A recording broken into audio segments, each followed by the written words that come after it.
now, and we will record to the end of the session. So if anybody has any questions between now and when Dwayne has done his presentation, if you please feel free to put it in the chat, and then after that we can open it up to live discussion. So I guess without further ado, thank you again for joining us tonight at our college preview day for electrical and pipe trades. I'm Amanda Pangborn, and I'm recruitment advisor for the St. John campus. And tonight we are joined with by Dwayne Chatterton, and I'll turn it over to Dwayne. Thanks, Dwayne. Thanks, Amanda. Hey, everybody. As Amanda said, my name's Dwayne Chatterton. I'm the academic chair for electrical and pipe trades, and what that means is I manage, I supervise, I help all the instructors for all electrical training, all plumbing training, and all pipe fitting training in New Brunswick. So I said I'd be here tonight, and I have a little presentation I'll go through, a little bit of facts about our program, facts about the trades you may be interested in, some fun facts, and then as Amanda said, we'll have some time for some questions, okay? I'll start off with my background. So I was originally a plumbing apprentice at NBCC. I did my blocks or my levels of release, and then I got my license, and I worked for a plumbing contractor as a licensed journeyman plumber. Then I ran my own plumbing company. I was a plumbing contractor in the St. John area. And I got talked into participating in a curriculum advisory group with local people from industry at the college. And while I was there, I was invited to apply for a position at the college, and not thinking, hey, I'm a plumber, I'm not a teacher, you know how it goes. But anyway, I did apply, and back in 2000, I got hired at the college as a plumbing instructor. I taught as an instructor for 5 or 6 years. I went on to be a coordinating instructor for the construction department. And now I'm running all the trades for electrical and pipe trades for New Brunswick. So you can see that you're not always pigeonholed by people say, oh, take a trade. You know, it's the what would you say? The opportunities are endless in these trades nowadays. So I won't talk about me. You guys want to know about the program. So let me share this with you. I'll open this up and share my screen.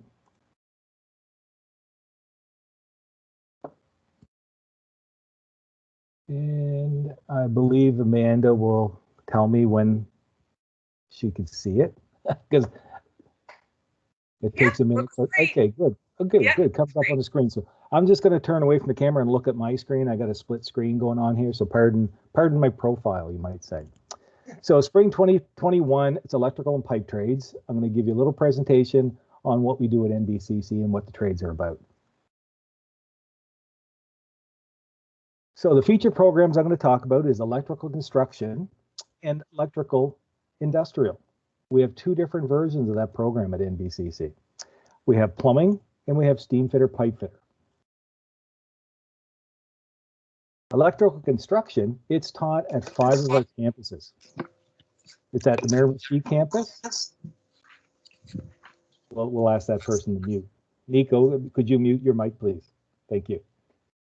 Perfect. The Miramichi campus, the Moncton campus, St. Andrews campus, St. John campus, and the Woodstock campus all teach electrical construction. Electrical industrial is taught at our St. Andrews campus. And it's very similar to construction. It's just got a little more twist on it towards the industrial side rather than the residential. Instead of so much about homes and things, it's more commercial and industrial side.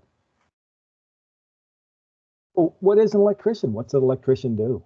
They maintain existing electrical systems, rewire existing buildings, wire new homes and other buildings. Industrial electrician, you could work at the refinery or at Point LaPro or at a sawmill or at a dry dock. You could even have your own contracting business, or you could be at some point an instructor at NBCC.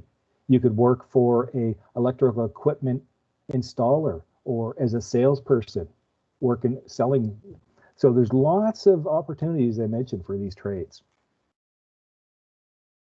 So these are some numbers I gathered from the Government of Canada website. The median hourly wage for an electrician is $30.91. That's an average number. Top end hourly pay is $44 an hour or higher. And projected job openings are 23,400 job openings. You've all heard about the shortage in trades, people retiring. You look around your areas now, there's so much construction going on. Electricians are needed all across the country this way.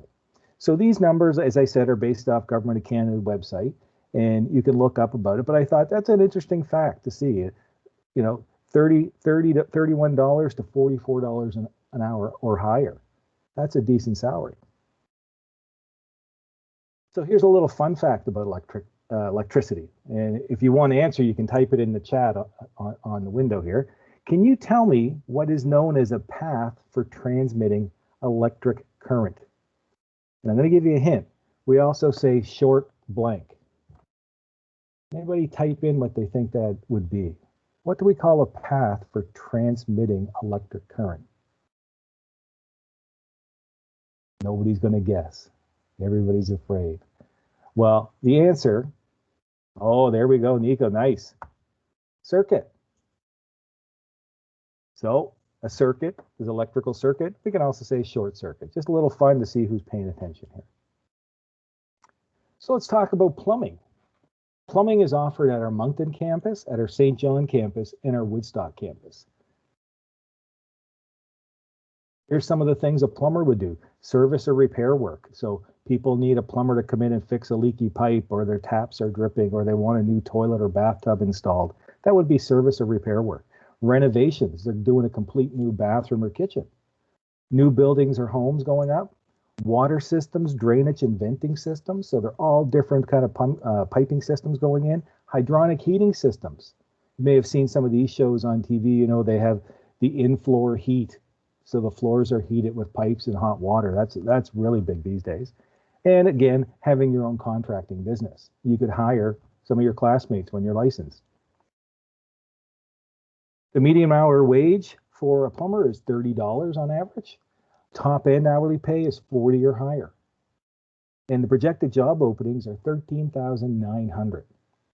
So right now, I can tell you about half an hour before coming into the session, I have an employer in Fredericton emailing me looking for 3 graduates. They want to hire 3 graduates. They need them as soon as possible. And I get calls like that or emails all the time for all the trades. So things are booming right now with the trades. Pardon the phone ringing. Someone else will answer it for me. Plumbing fun fact. Let's try this one. Who is one of the people credited for inventing the modern day toilet? I always like this one. Who is one of the people credited for inventing the modern day toilet? And the hint, his name is Thomas something. And if you don't smile at this one, there's something wrong. No guesses yet? And this, I'm not making this up. This fella's name is Thomas Crapper. I did not make that up. I just thought that there's a fact, whether you take plumbing or not, that's a fact you can tell to all your friends at your next party, right? And honestly, I read his story a few years ago. He made plumbing fixtures. His company had a company making plumbing fixtures. A pair of faucets were found in, I don't know if it was London, it was over that way in England somewhere. They were found in a cellar of a building, and they were close to 100 years old, 102 or something like that.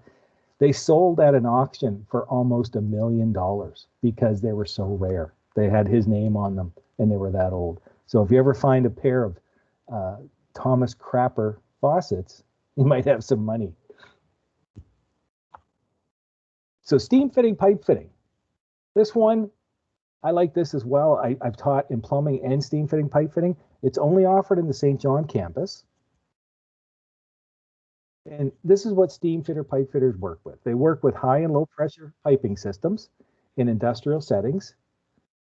Systems carry things such as chemicals, fuel, steam, water.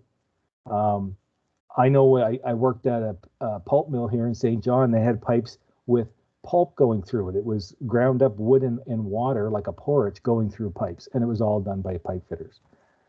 You'd be proficient in skills such as bending, brazing, cementing, soldering, and welding, all the different methods of pipe. So a steam fitter is very similar to plumbing. In our two programs, the first term, the fall term, is identical. They do all the same thing. Plumbers and steam fitter pipe fitters do the exact same courses. They have the exact same instructors. In the second term or the second semester in the winter, they go a little bit to the more specified directions. Plumbing goes more residential, so you're plumbing houses and buildings like that. Steam fitter goes more industrial side, kind of like electrical construction and electrical industrial did. So it gives you the two options.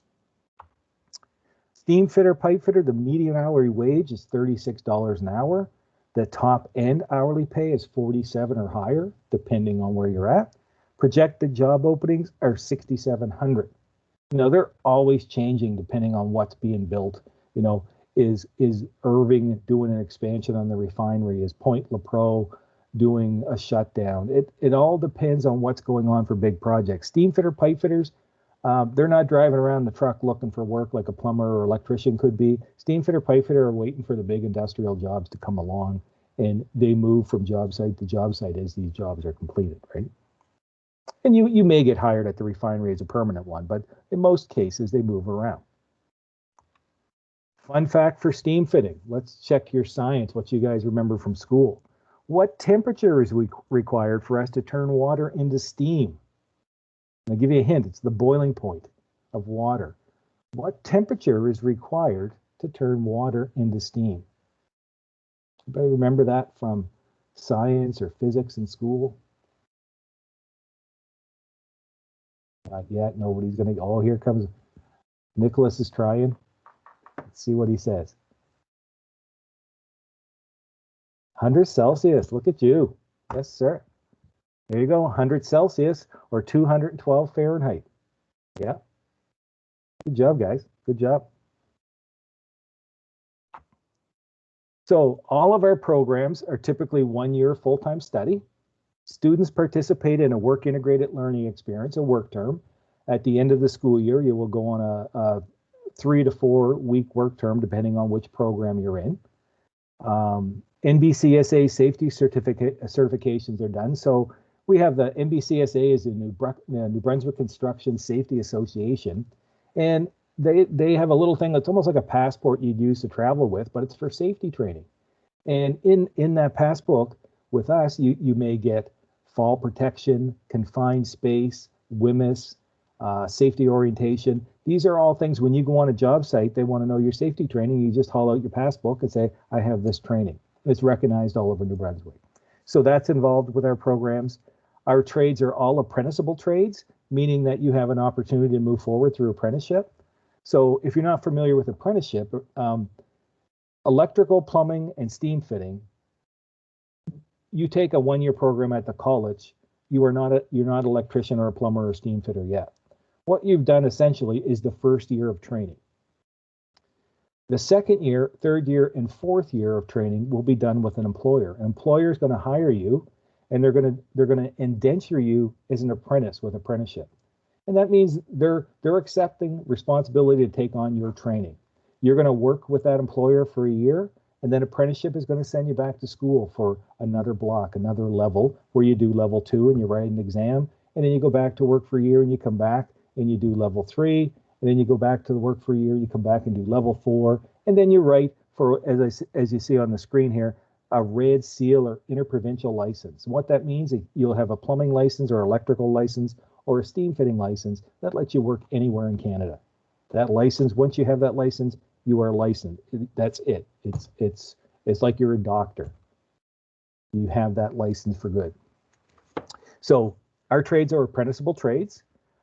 At the end of our program, so at the end of the school year, near the end, our successful graduates challenge apprenticeship's block 1 exams.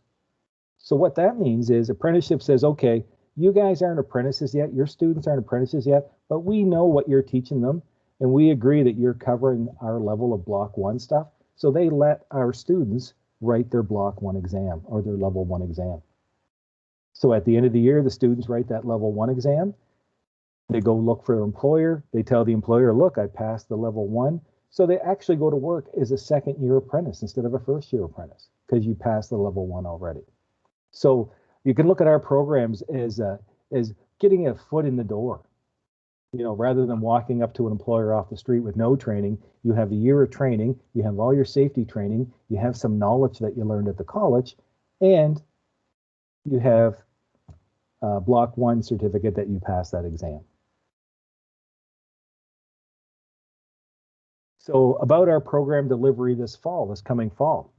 So we're looking at, COVID's changed a few things, but we still kept on training. We're looking at approximately 2 to 3 days per week at the campus for this fall. The theoretical instruction will probably be blended, so we'll have some in person and a little bit online. All the hands-on practical training will take place at our campus, led by our instructors, all in person.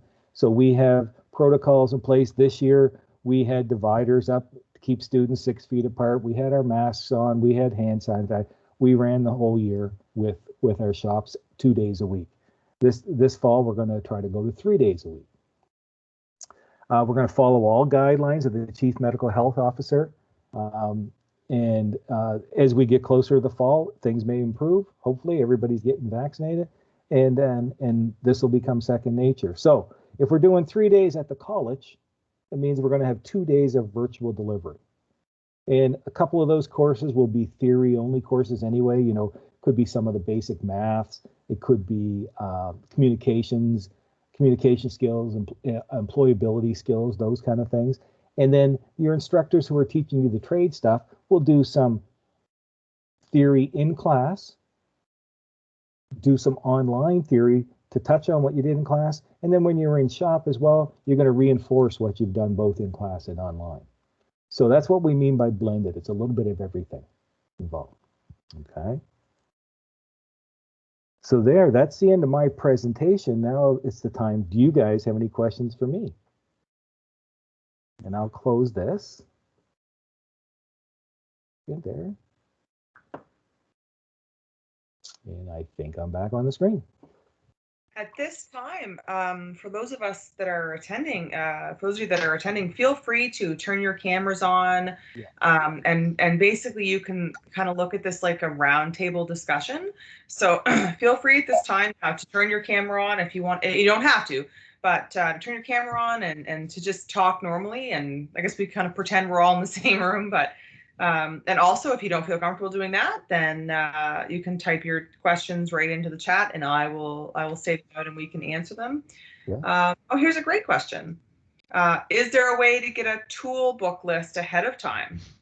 Yes, there is. So the book list, if you've been accepted to our program, the book lists are available in the bookstore at the college. You go in, they'll ask you what program, and they have them already pre-printed, and they'll get the books for you. The tool list, I thought they were handing that out it was being sent out with the letter. It might not be now, so I can't be certain of that. The tool list, we've always kind of said, well, why don't you wait till your first day there? The instructors like to go through all the tools specifically to explain it. If you have some common basic tools already, that's great, you know, screwdrivers and some wrenches and tape measures and stuff. But for certain parts of the trade, there's certain specific tools that the instructor wants to say are important to have, and some are nice to have, and some are kind of wish list to have things. So as far as the tool list, that I can send you a tool list if you would like, but I know the instructors do like to go through them. On the first few days at school, I should say that. But the book list is available in the college bookstores. I see someone is typing. So yeah. There's a new question. How hard is it to get an employer who will take you on as an apprentice for plumbing in the Woodstock area? I wouldn't say it's hard. The instructors in Woodstock, I know they've all their students are on work term right now. They had no issues. One student, for other reasons, even switched to a different employer, so they didn't have any trouble finding employers. And it sounds to me like a lot of them are being offered jobs. So I think it's good. I think the economy is coming back. There's a lot of construction. People are renovating their homes. They need plumbers. They need electricians. They need carpenters. I know we're not doing carpentry tonight, but all those trades work together, right? I have some projects to work on this summer, and I might as well buy the right tools. Okay, yeah. So I'll put my email up on the screen here in a second, so you can email me, and I will send you the list, okay? And I don't think they have my email visible on here, do they, Amanda? No? No, it's not. No, Okay. you could put it on the screen or put it in the chat, or Yeah, I guess both. Yeah. I'll put it right up in the chat. That's even the best. Yeah. Yeah. Just pardon me while I type, people. And make sure I spell my name right.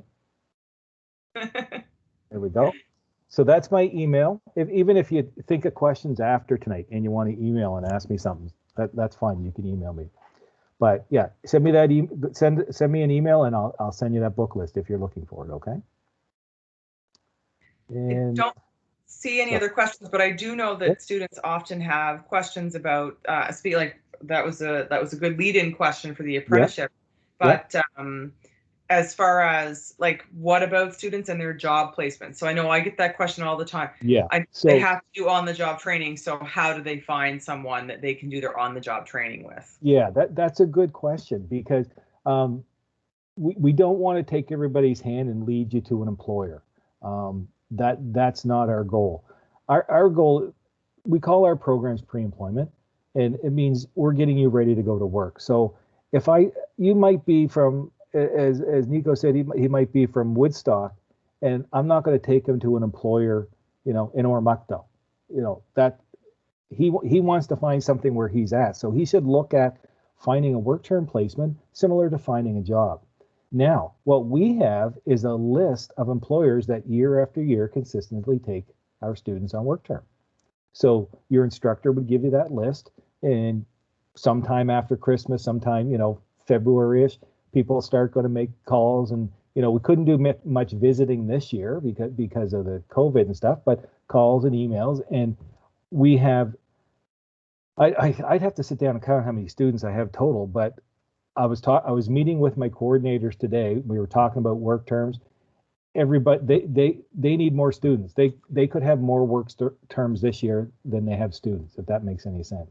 So there's lots of work terms out there. Employers always looking, and we will help you get to the right direction. But you will have to connect with the employer just as if you were looking for a job, because essentially at the end of the day, the work term is almost like test drive. You're test driving, and you say, hey, is this a trade I want to do? And the employer say, hey, is this somebody I want to hire? So you want to think of it along those lines, because a lot of the times the work term just turns into a job.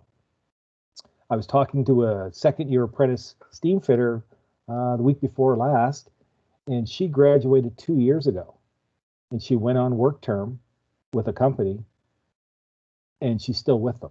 She never left. She went on work term, and she's been with it 2 years later. Now she's coming back. She got all kinds of hours, and that's what you're going to find is once you find that employer, you're going to stay there. They appreciate good workers, and the workers are going to appreciate good employers, right?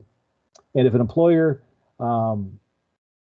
wasn't, let's say, if an employer wasn't one to take a lot of students, he's probably not on our list. We have a list, like my list is on a legal piece of paper.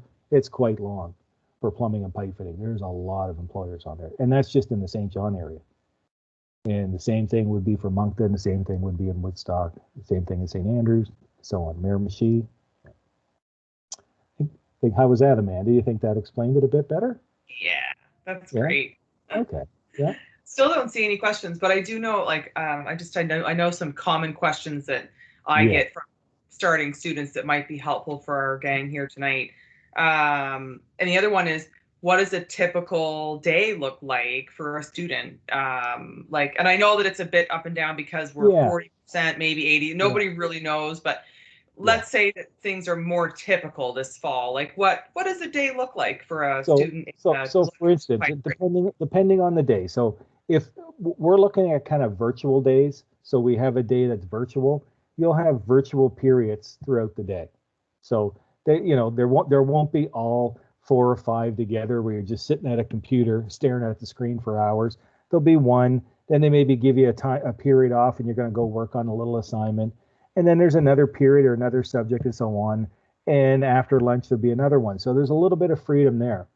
On the in-person days, if it's a shop day, what we've been doing so far is when you come into the college in the morning, you go to the shop, you're in the shop all day. I mean, you get breaks and lunch, but you're in the shop to the end of the day. So the time flies by. Even the instructors love the all-day shop because the time you get so much done. Whereas before COVID, we used to run half days and a couple of periods here, and the shop was always broken up. And everybody seems to like, once you're all geared up with your safety equipment, and you're in the shop, that's what that day would look like. Now, a day of classes, in-person classes, we're trying not to make them so you get too bored or too tired of sitting there, but we have the classrooms. They have decent chairs, they're adjustable chairs. We have the classrooms have the smart boards, and we have projectors. We have computer labs. We have drafting rooms where you'll do blueprint.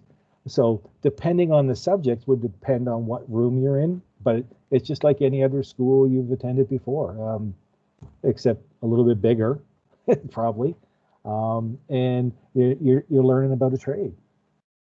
So the typical day would depend on what day it is, but in most cases, what you think school is like is probably not what college is like. The classroom is a different learning environment because we're in there talking about a trade. The guy teaching you or instructing you is a tradesperson or a trades lady, even it could be, that they're speaking. So who better to train you on a subject, even like blueprint, than someone who uses blueprint as part of the job? Or who better to train you on math as someone who uses the math as part of their job? So I would think you'd quite happy seeing it. And the blended gives you enough variety that you're not in that rut that you feel like you're doing the same thing day in, day out. Yeah, we are lucky to have all of our instructors as industry experts themselves. That's a huge benefit to our students. Yeah. There's a really good question in there from John. Is there many apprentice offers in the Campobello area for electrical industrial? I think it says Campbellton. Oh, I'm sorry. You know what? I'm sorry, John. I don't have my glasses on. No, that's all right. I had a look too. I don't know about Campbellton. That would be more in the CCNB realm of training. I'm not sure what's up there. Like at NBCC, our areas are pretty well St. John, Moncton, Miramichi, St. Andrews, and Woodstock. And we have Fredericton campus as well.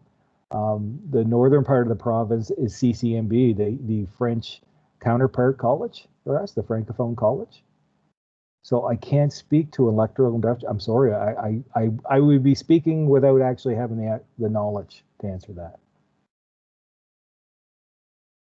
I think that maybe there might be some statistics for that area on through post-secondary education training and labor. Yes. I know that we do a postgraduate survey for our students, and I'm sure CCNB does as well, which would include the electrical industrial. I just don't know. I don't know where you would find the link for the survey for the CCNB. No, that's I'm not sure either. But if you go, for anybody wondering, if you were to go to like the post-secondary education training and labor website, it's under GNB, and type in like employment stats, postgraduate survey, those links should pop up, and then you could search through CCNB. I'm going to see if I can grab the link there right now, and I'll put it in the chat. I don't think we would have any employment stats for electrical industrial from that area. No. I'm going to put the chat to the website in there if someone wanted to take a look at it. The URL for that website. Yeah. And you might be able to find something on there, but it's not in our expertise area, I guess you would say, our local area. Does anybody else have any questions? Oh, here's a good one. For best practices, yeah, I do. After being an instructor for 20 years, the one thing I would suggest is pay attention and take lots of notes. The instructors are very thorough. They got to cover a lot of stuff. I mean, it's not that we're going fast, but if you're zoned out or playing on a phone, or somebody's playing a video game, or you're texting and stuff and you're missing stuff, it's going to really hurt over time. A couple of little things missing here and there is not a big deal. Our biggest thing is when students don't pay attention, and come a quiz time or a test time, they're not doing well because they didn't get that. You remember, you're coming to school because you want to have a career in a trade for yourself. So you should be willing to take everything that instructor is willing to offer you, any kind of advice, any kind of training. And what you'll find is, as the instructor covers everything he needs to cover and everybody's getting it because everybody's really engaged in that learning, you're probably going to get above and beyond training because he's going to give you a little more than you really need because he has more time. So the best practice when in class for me would be pay attention. Forget about the classroom politics, who's good friends or who's mad with somebody or what did so-and-so say in the group chat on Facebook. Forget that stuff. You're at college to take a trade. Focus on what you're there to learn. That's it. And it's tough. I mean, I'm not saying don't make friends while you're at college, but you got to look at your priorities, right? At the end of the day, when you guys graduate, you're all going to look for the same jobs. So you want to be the top of your game when you're out there, right? And that would be my best advice, is focus on what you're there to learn. Yeah. And study. We could use that one too. Study, take notes, the usual things like that. I can speak for a majority of them. There's not a lot of homework. There will be assignments that have to be completed by certain times. You will have times throughout the day to complete those things in most cases, but if not, you may have to take it home. But it's not like we're keeping you in shop all day for 7 hours and then sending you home with 5 hours of homework. That's not going to happen either. And while I'm talking about the time at the school, what you'll also like is the schedule's fairly consistent. So if you're going to try to maintain a part-time job, you know what your schedule is, for at least 7 weeks. It may change a little bit every 7 weeks, but not much. But you know your schedule in advance for scheduling work hours around your classes and school. Not sure, did that help, Nico? Did that help a little bit for best practices? Yeah, okay, good. I tend to ramble sometimes, I think. And then I forget, did I answer the question?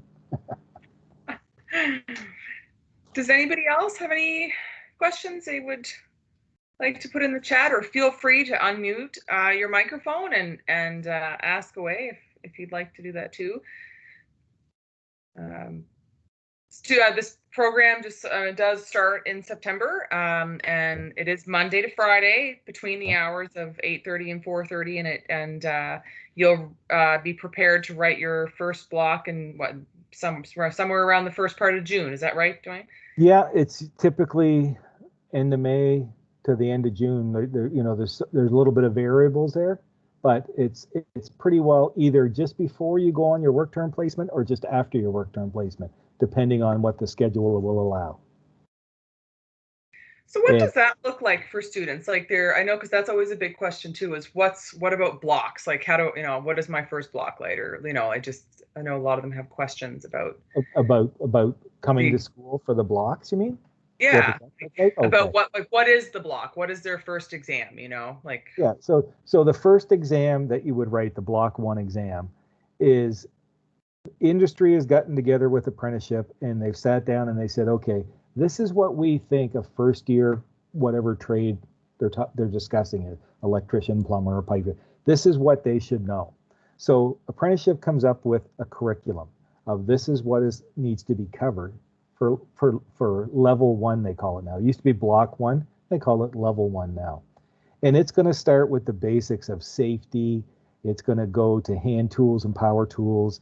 You're going to get, depending on the trade, you're going to get some piping assembly or basic wiring, or you're going to get into hangers and fasteners and anchors for attaching things. You're going to do some blueprint reading. You may do a little bit of welding and cutting. They're all the basics, the foundations of these trades, the foundation skills. So that's what's on the block exam. So the block exam, you sit down to write it. The block exams have 100 questions on them. I believe you have 4 hours to write it. You go through and it's multiple choice. There's a resource book if there's diagrams to look at and charts to look at. And it's not hard. 100 questions. By the time you write that 100 questions, you've probably written dozens of 100-question practice exams with the instructors at the college. So it's not meant to sound scary. It's basic foundation skills of the trade. Okay. Speaking for plumbing, for instance, those basic skills are the same as I mentioned for steam fitting, pipe fitting, as they are for another trade, which we don't even mention because it's not delivered as a pre-employment program, but sprinkler fitting. You guys go into commercial buildings, you see the fire sprinkler systems in the ceiling. It's all the same kind of stuff, how to work with tools that put pipe together, right? So those trades are all connected. I see Benjamin has a question. After the plumbing course, what does it take to get HVAC and gas? Well, that's a great question. That's a real good question. The HVAC one, I'm not sure on the HVAC side of it. I know the gas I can take when I do my level 4 plumbing. I can also write for my gas pipe fitter ticket. It's a gas course above and beyond the plumbing one. It's a gas pipe fitter ticket. And then every once in a while, the college, it's not called business development now. It's part-time learning. What's it called now, Amanda? PPL. Are you familiar with that? No. What do you mean? It used to be business development. They changed the name. Continuing education? Well, that's it, but it's with Heather Hathaway and those. Anyways, not. They run upgrade courses where a plumber can take a course in the evenings and to get their G2 gas license. That would be to I be can put that link in the chat. Okay, yep. So the HVAC one, I'm not sure on that one, Benjamin. I'm sorry about that, but I can answer the one for gas. That it can either be a gas pipe fitter, or you can take the upgrade course after you're a plumber to be a G2 gas technician. And I just put that I put that link through professional development. Good. Gas technician too. It's right there. And I also put the link for Apprenticeship New Brunswick, just in case anybody had any questions about, you know, after they, write their first block with us, if they had further questions. Yeah, and it's a lot to take in, Amanda, for everybody, sitting here on a computer. What we do typically is we will bring someone from apprenticeship into the college to talk to our students. So he or she would give their little spiel about apprenticeship and how apprenticeship works, and you have the opportunity to ask questions at that time as well. So this isn't the only time that you can ask a question about apprenticeship. Our instructors are all versed on apprenticeship. They all went through apprenticeship, right? So we're well acquainted with how apprenticeship works. And anytime, like I said, the email, I put my email in this chat. If you want to email me with some questions, I'm fine with that. And if I can't answer, I will get the answer for you. Okay. Yes, it is. So, yeah, that's a good question. So is it similar process for electrician to transition from residential to industrial? Yeah. So basically what we have now is it's a different level 4. So if you went to St. Andrews and you took electrical construction, and your buddy went to St. Andrews and took electrical industrial, similar to plumbing and steam fitting, a lot of the stuff's going to be similar. In the second part of the program, one will go a little more residential, one will go a little more industrial. But at the very end, you both will write the exact same level 1 exam for electrical. It's the same exam for level 1, because again, it's the basic skills. So then you decide, okay, am I going to be an electrical electrician or am I going to be a construction electrician? And you go through whatever stream you decide to go on. The difference at the end through apprenticeship is one more block. There's an industrial level 4 block at the end. That would just, it gets a little more heavier into the industrial side of the apprenticeship stuff before you write for your license. So yeah, it would be very similar to plumbing and pipe fitting, how they transition from one to the other. If I was a licensed plumber, I shouldn't say if I am, but if I was a graduate, became a licensed plumber, and decide I want to go into pipe fitting, I can go into pipe fitting. I can go to apprenticeship, or my employer say, listen, I want to indenture Dwayne as an apprentice steam fitter, pipe fitter. And they say, okay, well, he's already got his license in plumbing, so there's a lot of stuff we can credit him for right there.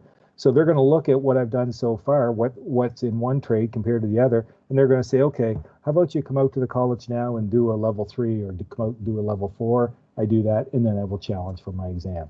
So apprenticeship will make that call when one trade transitions to another that are similar to each other. I hope that helped. Was that good one, Nico? Did that help? Good, good. I hope I'm saying his name right. Nico? I don't know. Does anybody else have any questions? We still have a few minutes left. First one is good. Okay. We do have a couple minutes left.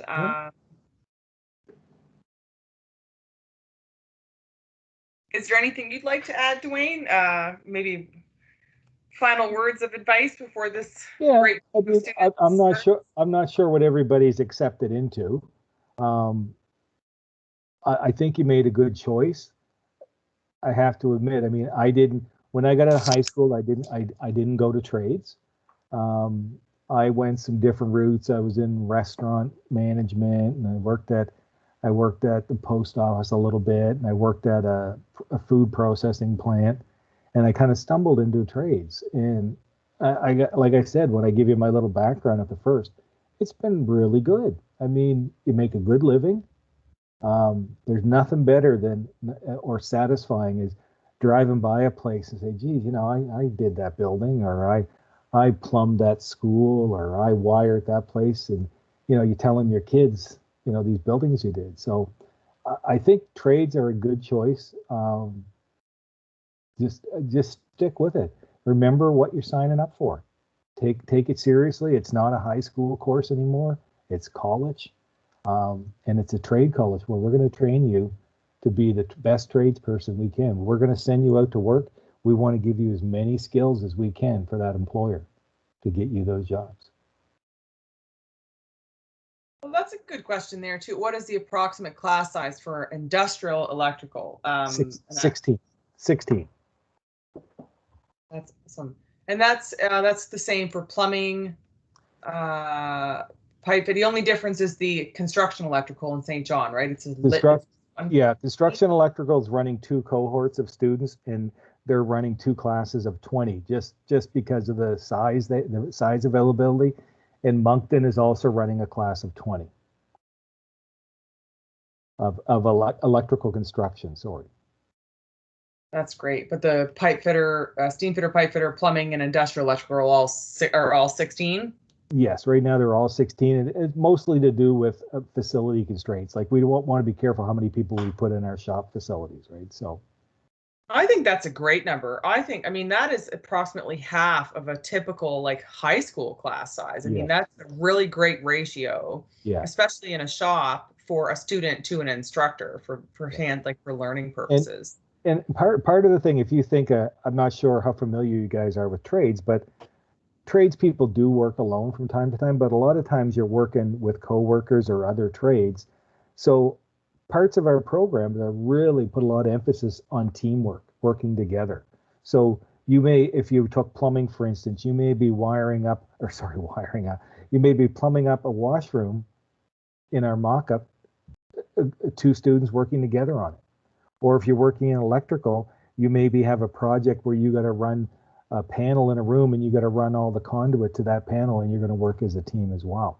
So it's not just individual work. We're going to teach you how to work as a team, to work in groups. to come up with a plan, how you're going to do the job first. You're going to do drawings for these jobs you're going to do first, and then you're going to go do them in the shop. So we're trying to make it as real life as possible for you guys. So that, I mean, if I had my way, we could have 8 students in the class, but, you know, and then everybody gets even more training, but we got to be realistic. 16 is a good size. And what you'll find is it's just a good size. Now, as long as everybody is, someone asked me the question of the best practice in a classroom. You can also ask that question for a shop. What's the best practice in the shop? Well, you got to think in that shop that instructor is your foreman. He's your boss on the job.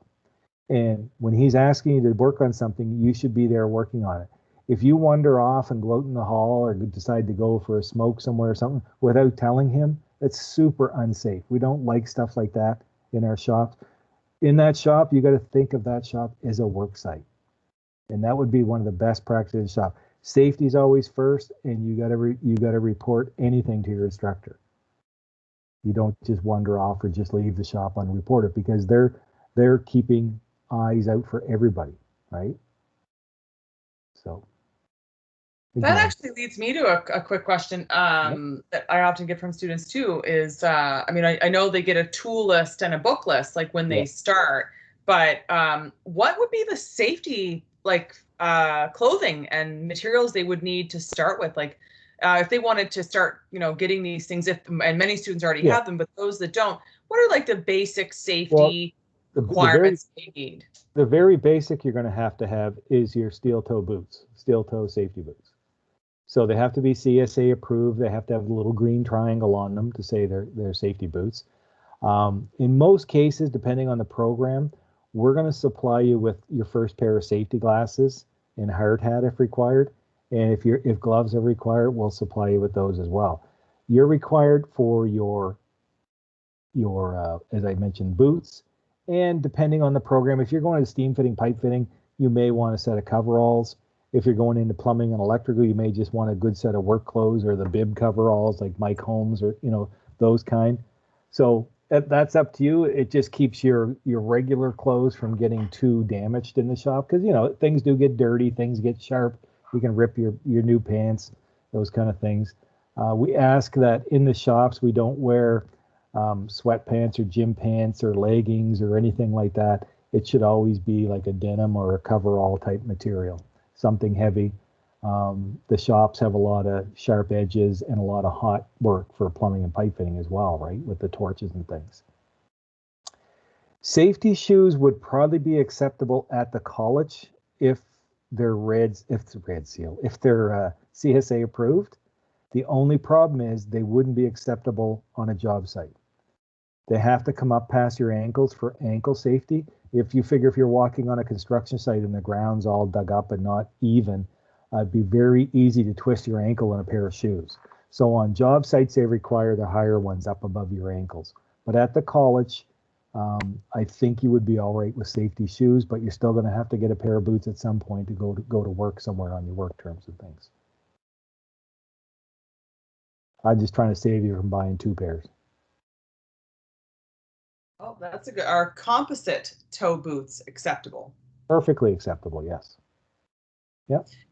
So locally, I mean, for any students that might be in the greater St. John area or even in other areas, if you're aware, but I know a big question is, where do I get them? So where would be? Well, I can't speak for all locations. I know in St. John, there's a few shoe outlets that would sell them. You're thinking Greenlee near the west side over there in the north end. But the most common place that everybody could go to could probably be Mark's Work Warehouse. I'm not sure where everybody's located, but there's Mark's in St. John, there's Mark's in Moncton. I'm not. There must be quite a few around, more than just 2. I'm not sure of all locations. The other thing we've got in the past is I guess you would say a discount. NBCC students will get a discount at Mark's for their safety workwear. So if you don't have them when you come to school, well, this year I haven't seen the discount come out yet, but it always comes out sometime through the summer. And we just hand you a piece of paper, and you guys go to the school or go to the Marks Warehouse, show your ID, and you get whatever the discount was it 10% or 20%, whatever they decided on that year. And your workwear, same thing. I mean, you can buy coveralls at Marks. You can buy them probably at Walmart. I'm not sure what they sell where. There's probably other industrial supply places around. I'm not going to tell everybody where they have to go. They know. No, I just know that students sometimes, like especially students that are coming into this without a lot of background in the area, just don't like. That's been a common question is, well, where could I buy something like that? Yeah, and even like the first day you come to school, we're not in the shop. You're not working in the shop. You don't need that stuff. Your instructors are going to go through everything I'm talking about tonight. The instructors will go through it even more detail. They'll walk you through the tool list. They'll walk you through the book list. They'll walk you through what's required for safety. They're going to talk about the class schedules and how they're going to do things. And they do this every year. They're experts at it. And so don't panic if you thought of something in here and didn't ask it. It's going to be explained. You guys will not be the first class we've brought in. We do this every year, and I'll tell you, the guys working in our department are all pros. Yeah. So there's one more follow-up on that is, do we have to wear long sleeve shirts, or is a t-shirt acceptable for electrical industrial? But I mean, I guess that would be a good question for all shops. So for us, I cannot answer that question. I would say yes at the college. Long sleeves, I'm not 100% sure. I'd have to check on that one before I'd answer that one, Amanda. I know the other programs like plumbing and pipe fitting, because there's hot work, meaning torches and things like that, we have to have long sleeves. I'm not sure there'd be a little bit of hot work in electrical when they're heating some PVC conduit or something like that. But I can't answer that question for sure, John. I'm sorry. If you want to email me at some point, and I'll check with the instructor, and I could get back to you on that.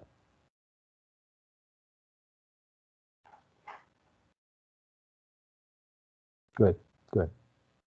I know that it's been a rule of thumb, and again, I don't know what it would be like for the classroom, but in the past, and John, if this helps you, I'm not sure, but because Dwayne is gonna connect you with the instructor anyway. But I know in the past when students have done tours of the like when the shops are active, including industrial electrical, that what they were told to wear long sleeves, long pants, and safety boots, and not loose fitting.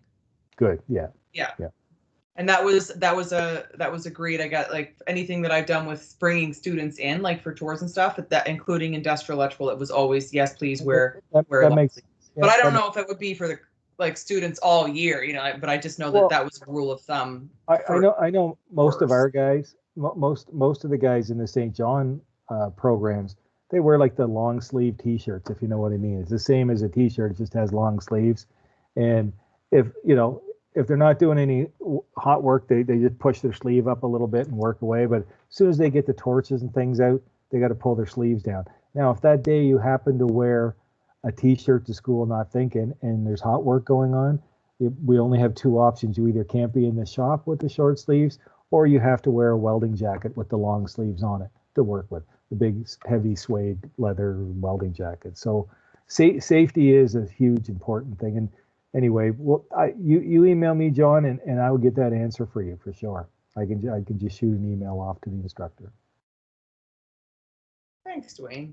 Yeah, no problem. Well, we're down to the last few minutes. So if there's any last minute questions, but like Dwayne said, don't panic. All of these questions will be addressed again. You don't have to show up with everything ready. Your first week is going to be learning about what you need and adjusting to your new schedule. So you don't have to show up all ready to work in the shop. it's meeting your instructors, meeting your classmates, learning about the facilities, learning about how we're going to do our delivery of the program. It's not like we're going to just slam the books right open on the first day. That can't be done. We'll wait to the second day. No. But anyway, yeah. So you got lots of time. But anybody who's interested in a tool list, if you want to shoot me an email, I'll get you a tool list out. The book list, I said, are at the bookstores. Some people want to go in and get their books early. They probably haven't been ordered yet, so I wouldn't go just yet.